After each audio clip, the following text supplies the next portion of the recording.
Welcome to our channel. Today we how to connect Monarch money to Robinhood and Fidelity, complete guide step by step clearly. To connect Monarch money to Robinhood and Fidelity, start by opening your Monarch Money app. Log into your Monarch Money account using your credentials. Once you're on your dashboard, navigate to the Accounts section. Click on the Link Account option to begin the process. You will see a list of financial institutions to choose from. Search for Robinhood in the search bar and select it.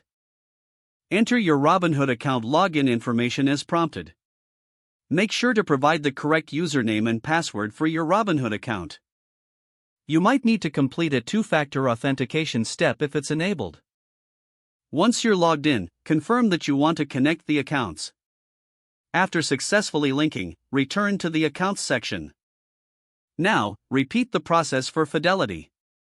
Search for Fidelity in the same list of financial institutions. Provide your Fidelity account credentials when prompted. Ensure your login information is accurate. Complete any necessary two-factor authentication for your Fidelity account. After linking, check that both accounts are displayed in your Monarch Money dashboard. You can now view and manage your Robinhood and Fidelity accounts within Monarch Money. If you encounter any issues, revisit your login credentials to ensure they are correct. Once everything is connected, you can start tracking your investments seamlessly.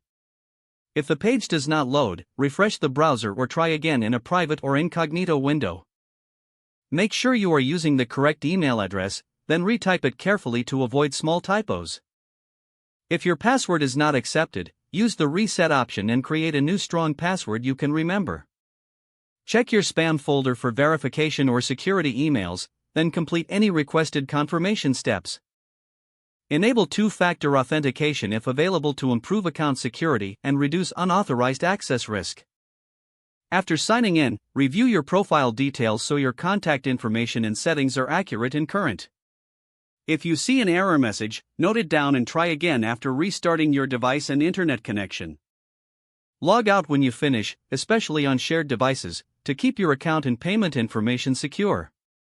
Don't forget to like this video and subscribe to our channel for more step-by-step tech guides.